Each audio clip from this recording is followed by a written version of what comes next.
you see, Governor Lee Kinyanjui is a clever politician, and he will not answer questions which may land him in trouble after the end of this show. But now going back to the lifestyle audit, because that's the crux of the matter. You remember in high school, you are told by your grammar teacher that the guilty are always running. And at this stage, if I were the deputy president, I would summon all my troops and I tell them to stop complaining over the lifestyle audit. Because the moment his lieutenant starts complaining about a lifestyle audit, then they are starting to create a perception that in fact the lifestyle audit is targeting the deputy president. And that's the perception being created in the streets. Because, I mean, if you're in high school and you're making noise, as soon as the class teacher comes in, then you'll say, I've not been making noise. And this is the kind of thing these MPs and senators are creating. So they would in fact be serving Ruto's interest if they stop discussing lifestyle audits. If I were in that camp, I would be coming up with the legislation or proposed bills to take to the National Assembly so that we effect the lifestyle audit. And in fact, it would serve Ruto's brand that he undergoes the lifestyle audit, because you know there are people who claim that he's associated with a lot of allegations. I mean, allegations of corruption. This would be a very good opportunity for him to rebrand himself.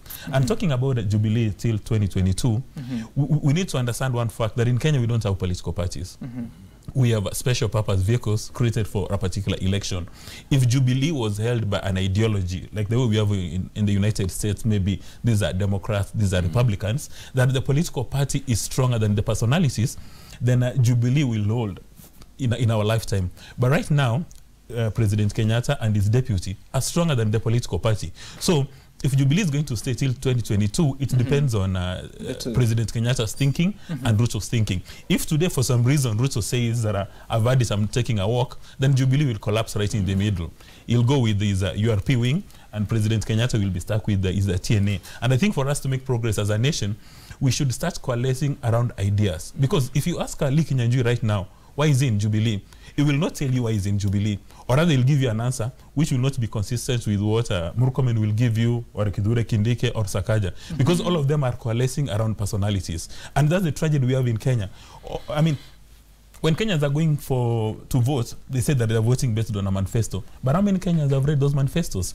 If you ask Jubilee members of the National Assembly and Senate today, if they have read the manifesto, if they're honest, they'll tell you the only time they saw the manifesto was during the launch. But how they know of Big Four?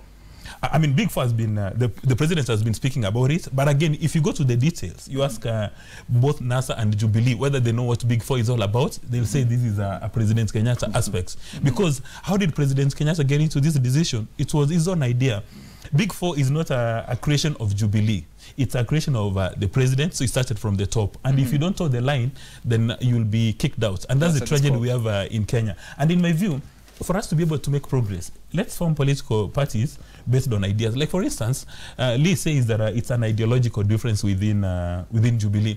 Which ideology is he talking about? I mean, if there was an ideological difference, then he would say, President Kenyatta said this at the Big Four. How do we implement? If there was a conflict on implementation, then we would say it's ideology.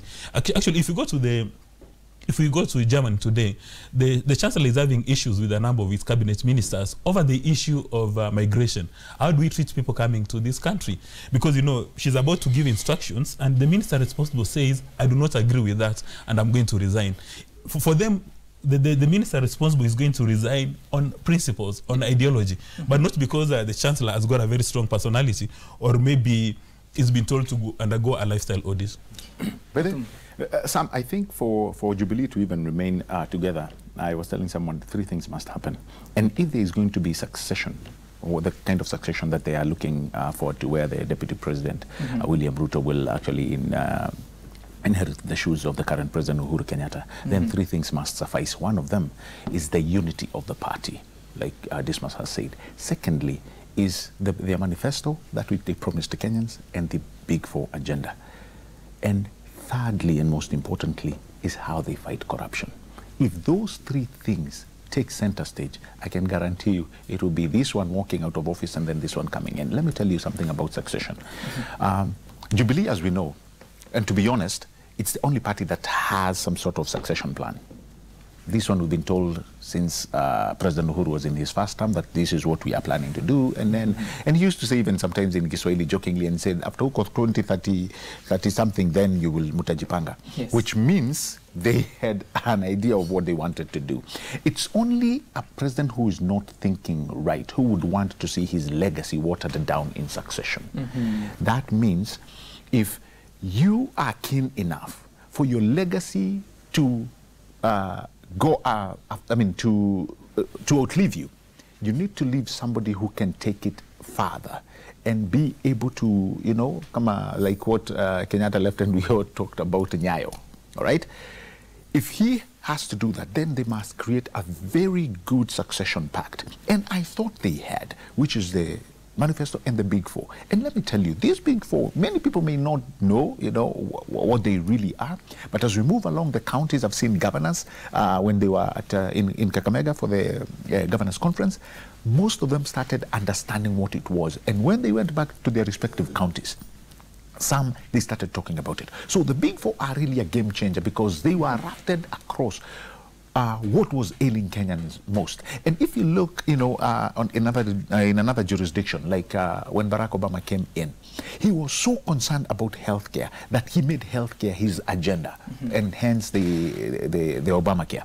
So, like Governor has said, yes, probably the president knows we have about 40 or 30 issues in this country that needs to be done. But he knows very well that he cannot achieve all of them. So he went out and picked the 4, which are game changers. And if they are, you know, developed properly, if they are injected into this country properly, I can guarantee you it will be a game changer. But how do we go about it to ensure that the development of the day carries the champion rather than the succession politics? Is by understanding that if we do this, and we do it well, and we have it as an agenda that is people-driven, then when it comes to succession politics in 2022, it will be an easy ride into State House.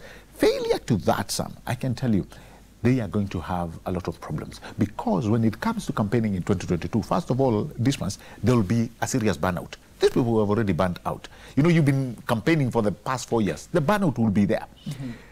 What then, again, will you tell the people? Because Kenyans have, I mean, once you guys become educated to an extent, they'll hold you to what you promised them. And they'll ask you, you said you would do this, you would do this, you would do this. You have not achieved it. Why should we give you another 5 years? So if they are to put development ahead of the game, Sam, it will be a game changer for them in 2022. Right, and if you're joining us now and wondering what Big Four is, you're talking about the food security. That's one of the plans that the government has, and also the manufacturing sector. The government intends to boost it so that it contributes at least 15% to the gross domestic product of the country, as well as the universal health care. That is something that the government hopes by 2022, every Kenyan will be in a position to access affordable health care. And finally, they hope that there will be affordable housing by 2022. The hope is that they will construct 500,000 units that are affordable to Kenyans. Let's now listen into what the Party Secretary General, Jubilee Party Secretary General Raphael Tuju had to say yesterday during the Monday special interview. People are free to air their views.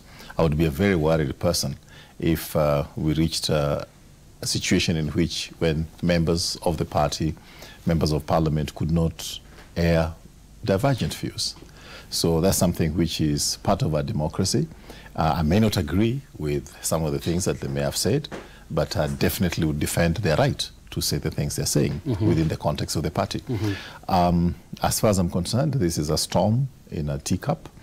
We have more than 220 members of parliament. There's a big family. And it would be very, very strange if we all saw everything the same way. Right, there is the Party Secretary General saying that it's just a storm in a teacup. But I want you to ask you a specific question as we wind up on this. Whether it's a storm in a teacup or real issues, real concerns rather, that the members of parliament and senators have, what is the risk again? What is the risk should it not be resolved? Well, if President Kenyatta and his deputy do not align their interest, because right now it's very clear, President Kenyatta is focused on legacy, and the deputy president seems focused on succession. Although the deputy president has not said it in public, but it's the guys who hang around him, because wherever he goes for any political rally, he's got a battery of MPs, and all they say is 2022, 2022, 2022. If they do not align their interests and make sure that they place a premium on our national interest and on our public interest, the next 4 years are going to be wasted, because we are going to spend all our time in campaigns. And the people want to run for president in 2022 and have not declared, say, Musalia Mudavadi or Raila, Kalonzo, Wetangula, would also put together the campaign teams. So there's a very high risk of us being in a campaign mode for the next 4 years. And what does that mean to Wanjiko or Murai in Kisii? That there'll be no development taking place. Because, you know, the reason why we go for an election is to elect a group of people who go to the National Assembly or Senate and distribute resources in a manner to catalyze socioeconomic activities. But now when you've got people spending all the time doing campaigns, then we will not be able to make progress. When you look at economies which have gone, you know, which have covered miles like Singapore and South Korea, there are performance indicators even for legislators. But right now, if you ask the people, right now they refer to themselves as members of the Tanga Tanga squad. If you ask them, what has been their contribution at the National Assembly? What kind of legislation have they brought forth? They have nothing to write home. The other day I saw an MP from Coast saying it's going to invest a bit of resources to train drivers. I said to myself, is this going to be a priority in Kenya, that at this stage, as an MP, your priority is to train drivers? And then there's some country which is proposing legislation on selfies. Now, this is what happens when people stay focused on 2022 instead of looking. You know, I come from Kisii, and I expect the MPs from Kisii to be asking themselves, how do we improve the tea sector? How do we improve the coffee sector? How do we improve the livestock sector? Not every single day jumping from a chopper to a chopper discussing about 2022. You know, we are going to get, I mean, God willing, all of us will be in 2022. But when we get to 2022, give us a report card. Tell us this is what you've done.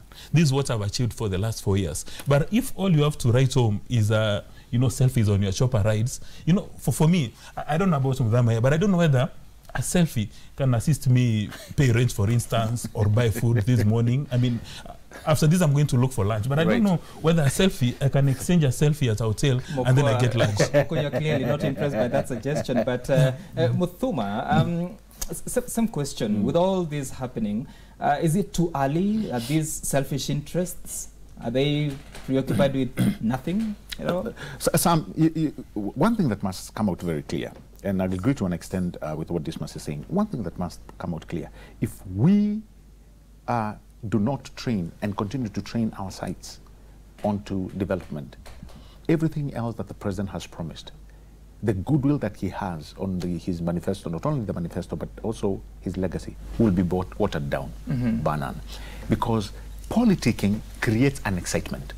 You just want to be in front of people, you want to overpromise, you want to say 1, 2, 3. But at the end of the day, when people see you doing politics, they may forget why they voted you in the first place. And you are going to call them in your small bandwagon to tell them, oh, we need to strategize how 22 is going to be. Yet you're not telling them, you voted me in just 6 months ago, and this is the plan I have for you. So you are going to risk also bringing them into a stage of anxiety or of excitement, and when 4 years are gone, you will look back and see you've really done nothing for your people. So what I'm talking about here and this morning is we must first of all train our sites into the development, that which Jubilee was voted in, that handshake that came in, as Governor had said, it was again a realization of the fact that the president would want to implement so many things, but he does not have the entire country's goodwill, so he needs to reach out to somebody else who has greater political mileage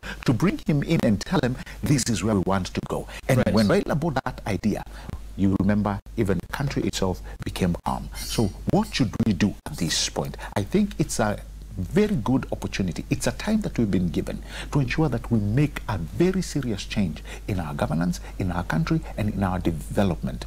All right? And if we start playing succession politics at this time, it is so early, Sam. It is very early. My friend, we are not even 8 months removed from the general election that we came out of. So imagine we've already started playing succession.